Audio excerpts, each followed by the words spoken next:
إن الحمد لله نحمده ونستعينه ونستغفره ونستهديه ونعوذ به تعالى من شرور أنفسنا ومن سيئات أعمالنا.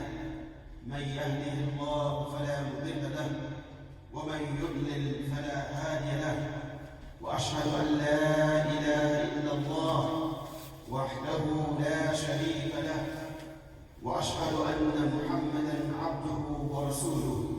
أما بعد، فإن أصدق الحديث كتاب الله، وخير الهدي هدي محمد صلى الله عليه وسلم، وشر الأمور محدثاتها، وكل محدثة بدعة، وكل بدعة ضلالة، وكل ضلالة في النار، ونعوذ بالله من النار. ثم أما بعد، Anas bin Malik, one of the companions of the Prophet sallallahu alaihi wasallam, reported a hadith or a statement about the Prophet sallallahu alaihi wasallam about one of the companions. Anas bin Malik said, the Messenger of Allah sallallahu alaihi wasallam one day was sitting with some of the companions, and one of the companions walked and passed in front of them. And the Prophet sallallahu alayhi wa sallam asked the companions, أَتَعْرِفُونَ الَّذِي مَرَّ أَمَامَكُمْ? Do you know the one that just passed in front of you? And the companions said, لَا نَعْرِفُهُ يَا رَسُولَ اللَّهِ. No, we do not know him, O the Messenger of Allah. So the Messenger of Allah sallallahu alayhi wa sallam said, إِنَّ الَّذِي مَرَّ أَمَامَكُمْ لَهُوَ حَبِيبِي Julaibeeb. The one that just passed in front of you, it is my beloved one who is called Julaibeeb. Julaibeeb. And then there was another day, the Prophet sallallahu alaihi wasallam asked Julaibeeb in his conversation with him, "Ala tatazawwaj ya Julaibeeb? Would you get married, Julaibeeb?" Julaibeeb said, وَمَنِ الَّذِي يُزَوِّجُ جُلَيْبِيبًا? And who would marry? Who would get me married? وَلَا مَالٍ وَلَا جَاهٍ وَلَا سُلْطَانٍ لِجُلَيْبِيب. Julaibeeb, who doesn't have money, he doesn't have wealth, he doesn't have anything.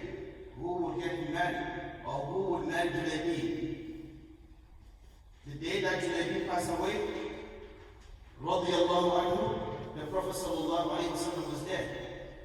He said, when he was crying, he said, هَذَا مِنِّي وَأَنَا مِنِّي.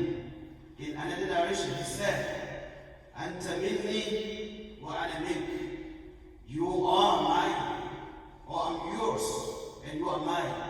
Or you belong to me, and I belong to you. Or you are of me, and I am of you. You see, this is Julaibeeb, the beloved one of the Prophet sallallahu alaihi wasallam. We are going to talk about Julaibeeb according to Anas and another companion, Abu Bakr al-Aslami, in their narrations. Who is Julaibeeb? That the Prophet sallallahu alaihi wasallam wept so much when he died, and he is the one that held him in Islam into his two hands until the companions finished digging the qabr for him. And the Prophet sallallahu alaihi wasallam was crying, and Julaibeeb was in his lap until they finished, and then he buried him. Who is that Julaibeeb? Julaibeeb has so many, the narration that came about Julaibeeb are so many. So I decided to choose only two. The one that's Anas bin Malik, and Abu Bakr al-Aslami. Anas bin Malik reported his in Sahih Muslim. And Julaibeeb, his lineage is not known. He used to live in Medina. According to some report, he came to Medina as a captive of previous wars that used to go on before even Islam. And then he grew up on the street. Nobody knew where he came from. They didn't know his father, they didn't know his mother. But he grew up in Medina. When the Prophet ﷺ moved and migrated to Medina, and then people became Muslims, started becoming Muslims, he also became Muslim. He used to love the Prophet ﷺ. He had no place to sleep. He had no food to eat. He will even drink from water that was running. He has to beg sometimes to eat. He will go from house to house to sneak and sleep in some people's house. But in the masjid of the Prophet ﷺ, when people started to come and sleep there sometimes, he was also among those who would sleep in the masjid. And he used to be around the Prophet ﷺ so much. He used to love him. And the Prophet ﷺ also loved him so much. According to Anas bin Malik, Julaibeeb was not a good-looking person. He had a dark skin. He was not a good-looking person. So he gave up. He didn't have clothes. And his clothes that he was wearing were all torn. But he didn't give up. He became Muslim. He worshipped Allah subhanahu wa ta'ala in the masjid of the Prophet sallallahu alaihi wasallam. He was very, very poor. Until the Prophet sallallahu alaihi wasallam spoke to him and talked to him in the masjid. He said, Ya Julaibeeb, won't you get married? And then Julaibeeb said, who will marry me? I have nothing. As you can see, nobody will marry me. And then the Prophet sallallahu alaihi wasallam said, Ana zawwujuka ya Julaibeeb. I will get you married, inshallah, ya Julaibeeb. This is what the Prophet ﷺ told him. And then Prophet ﷺ would ask him and was waiting to get someone to marry to Julaibeeb. Because those days, some parents, when they have their daughters, when they are ready to get married, they will not get married, they will give them to husbands until they consult the Prophet ﷺ, hoping that the Prophet ﷺ himself will marry them or find someone to marry them. So there was a day, according to Anas bin Malik, one of the Ansari, which is one of the companions that used to live in Medina, come to the Prophet ﷺ and told him about his daughter who lost her husband that time. And asked the Prophet ﷺ if the Prophet ﷺ would marry him, or would marry her, sorry. And then the Prophet said yes. Oh, the man became very happy. But the Prophet ﷺ said, but I'm not going to marry you myself. And then the man asked, who do you want him to marry? And then the Prophet ﷺ said, Julaibeeb, I will get her married to Julaibeeb. And the man knew Julaibeeb already. He couldn't say no, but he hesitated a little bit because of the condition and the situation of Julaibeeb. So in the end, he said, okay, oh Ya Rasulullah, can you allow me some woman? I'll go and consult with my wife and seek her view and my daughter. If they agree, we will get Julaibeeb will marry her.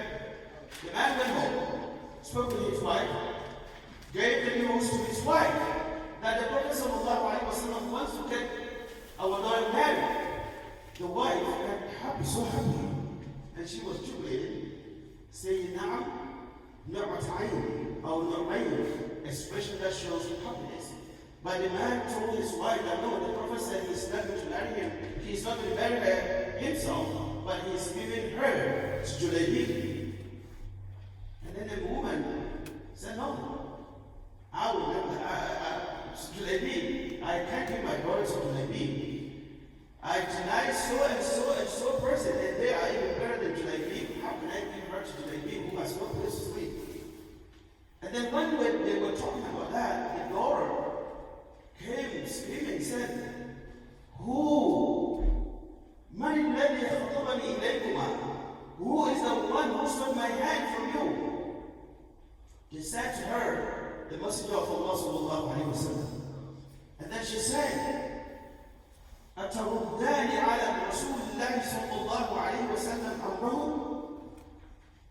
Are you rejecting the command of the Prophet sallallahu alayhi wa sallam?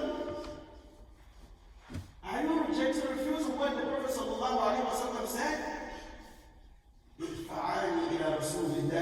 sallallahu alayhi wa sallam, now I want you to give me to the Prophet sallallahu alayhi wa sallam. فَإِنَّهُ لَا يُضَيِّعَنِي. The Messenger of Allah sallallahu alayhi wa sallam will never misguide me. He will never make me go lost. The father became so happy because he had a people from door.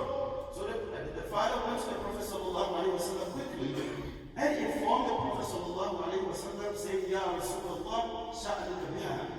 The door, our daughter is for you. Whatever you want, go ahead with her. And then the Prophet sallallahu alayhi wa sallam invited Julaibeeb. Julaibeeb came. The Prophet sallallahu alayhi wa sallam let them marry. And then the Prophet sallallahu alayhi wa sallam made a special dua. Usually the Prophet sallallahu alayhi wa sallam would say, in every marriage, Barakallahu lakuma wa baraka alaykuma wa jama'a bainakuma fi khayr. But in this case, the Prophet sallallahu alayhi wa sallam made a special dua saying, Allahumma subba alayhima min al-khayri sabban sabba. Oh Allah, pour unto them from your bounty, a lot of bounty, pour unto them. وَلَا تَجْعَلْ عَيْشَهُمَا كَدًّا كَدًّا.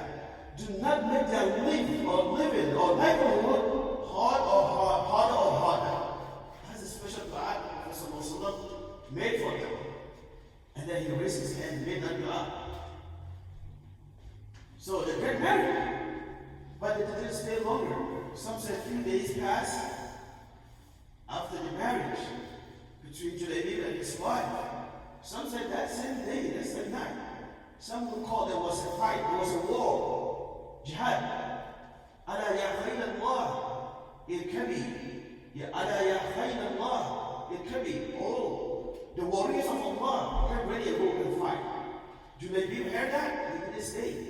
He left his wife and joined the Prophet sallallahu alayhi wa sallam to the war. Julaibeeb fought, killed 7 people, and then he was killed in that ma'araka. He died. After that, after the conquer and the victory that Allah granted the Muslims over the kuffar, they came and they were saying, the Prophet sallallahu alayhi wa sallam asked the companion, هَلْ تَفْقِدُونَ مِنْ أَحَدٍ? Are you missing someone? The companion said, yes, we miss so and so and so. They died. The Prophet asked twice. They repeated the same answer. He repeated asking them 3 times.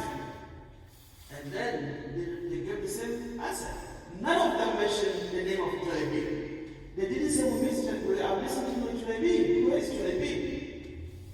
But the Prophet sallallahu alayhi wa sallam said, وَلَكِنَّنِي أَفْقِدُ جُلَيْبِيبًا فَقُومُوا لِنَلْتَمِسْ قَبْرَهُ أو فَقُومُوا لِنَلْتَمِسْ خَبَرَهُ. I am missing Julaibeeb. I am missing Julaibeeb. I can't find Julaibeeb. Let's go and find out where Julaibeeb is. So they went and looked for the Qatla, those who were killed. And then they found out that Julaibeeb was closer to 7 people that he killed. And then they killed him. He was dead. And the Prophet sallallahu alayhi wa sallam said, فَقَلْتَ سَبْعَةً مِنَ الْكُفَّارِ حَتَّى قُتِلْتَ. You kill 7 of the enemies, or you kill 7 of the kuffar until you are killed. أَنَا مِنْكَ وَأَنْتَ مِنِّي. The Prophet started crying and took Julaibeeb into his palm or his hands, sitting down with his legs crossed, took Julaibeeb onto his hands, holding him, and asked the companions to dig the qabr for him. He didn't leave him for anybody. He was crying until they finished, and then they buried Julaibeeb. So, according to Anas, after that, when they came back to Medina, the wife of Julaibeeb never, ever witnessed any poverty. After that, she became one of those who would even spend so much for the sake of Allah. Many even started coming to her to seek her hands to get married to her. That is the story, briefly, about Julaibeeb. How the Prophet ﷺ cared about him. How the Prophet ﷺ was caring about the people, all of them. no matter their status, no matter where they come from. There's no distinction between among human beings except taqwa. If you're mu'min, if you're Muslim, you are equal in the sight of Allah. The difference is only taqwa. So this is the story of Julaibeeb. The story of Julaibeeb has so many lessons for us to learn. Inshallah, we'll talk about some of the lessons that we can learn from the story of Julaibeeb. أقول قولي هذا وأستغفر الله لي ولكم ولسائر المسلمين من كل ذنب فاستغفروه إنه هو الغفور الرحيم.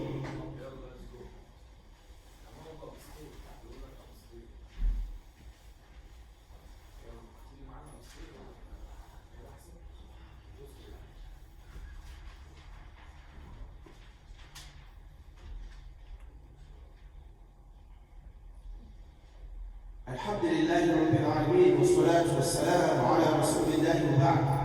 As we previously said, the story of Julaibeeb is touching and it has so many lessons that we can learn from. One of the lessons is that there's no distinction among us in the taqwa. إِنَّ أَكْرَمَكُمْ عِنْدَ اللَّهِ أَتْقَاكُمْ. That's what Allah subhanahu wa ta'ala said about us.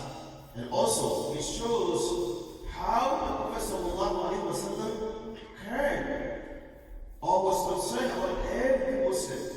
He cared about them. That's what we need to be doing to us Muslims. We should care about one another. وَتَعَاوَنُوا عَلَى الْبِرِّ وَالتَّقْوَى وَلَا تَعَاوَنُوا عَلَى الْإِثْمِ وَالْعُدْوَانِ. Like that. And also, one of the biggest lessons that we can learn is that whenever Allah subhanahu wa ta'ala or the Prophet sallallahu alayhi wa sallam decide anything, we have no say. That's what Allah subhanahu wa ta'ala says in Surah Al-Ahzab.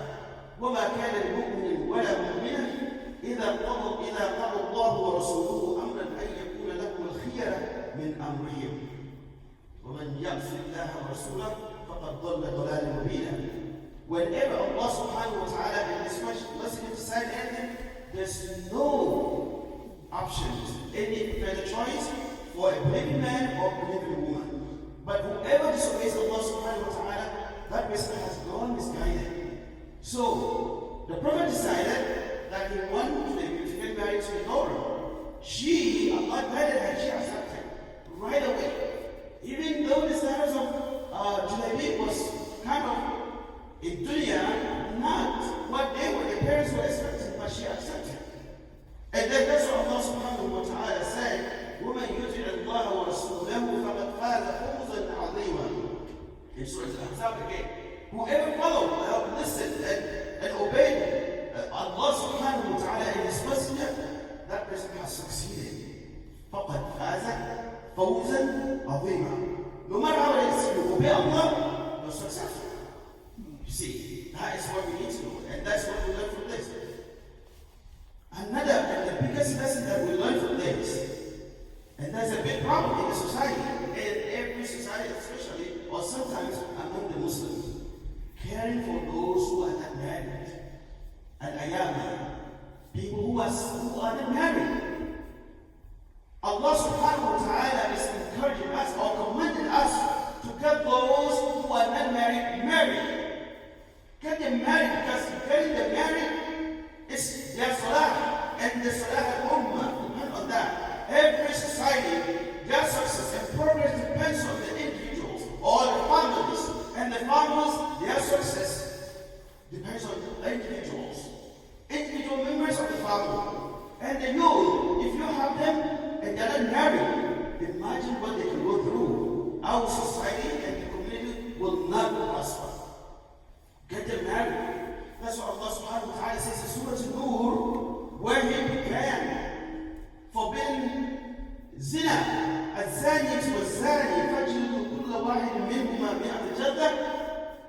Whoever fornicate, female and male, when they fornicate or do zina, whip them 100 lashes.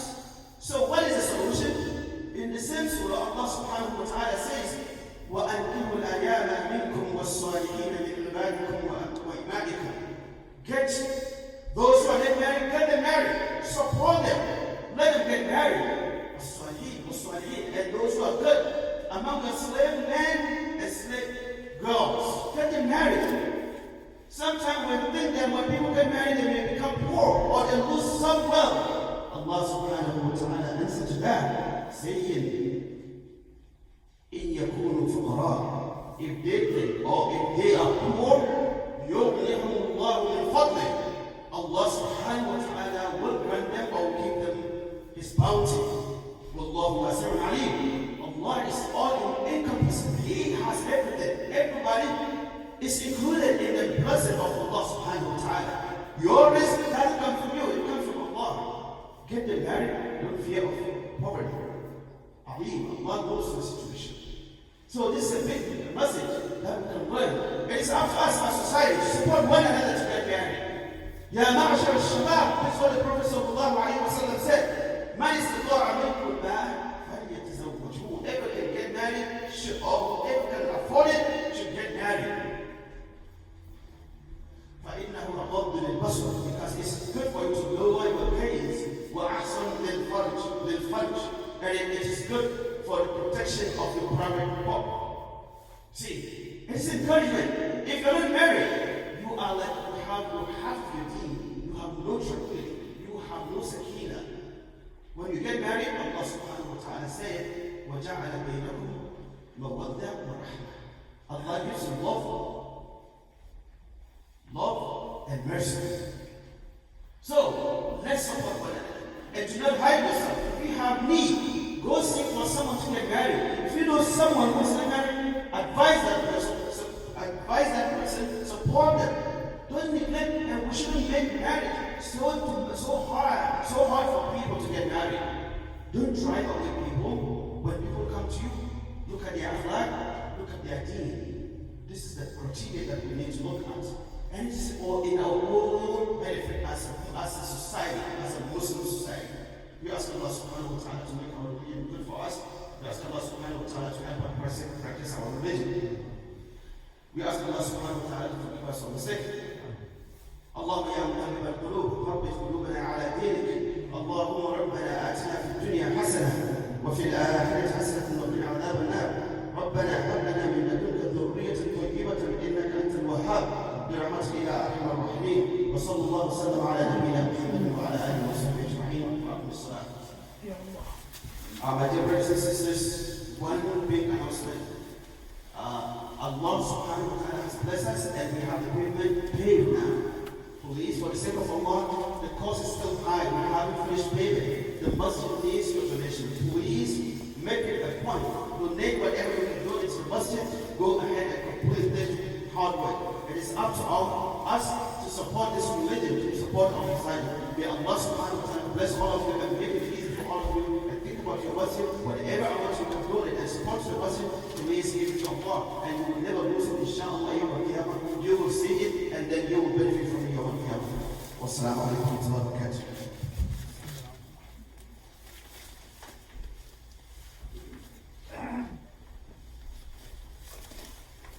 الله أكبر الله أكبر الله أكبر الله أكبر. أشهد أن لا إله إلا الله أشهد أن لا إله إلا الله أشهد أن محمدا رسول الله أشهد أن محمدا رسول الله. حي على الصلاة حي على الصلاة حي على الفلاح حي على الفلاح. قد قامت الصلاة قد قامت الصلاة. الله أكبر الله أكبر لا إله إلا الله.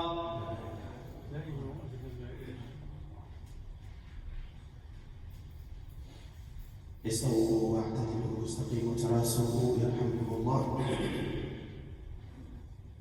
الله أكبر.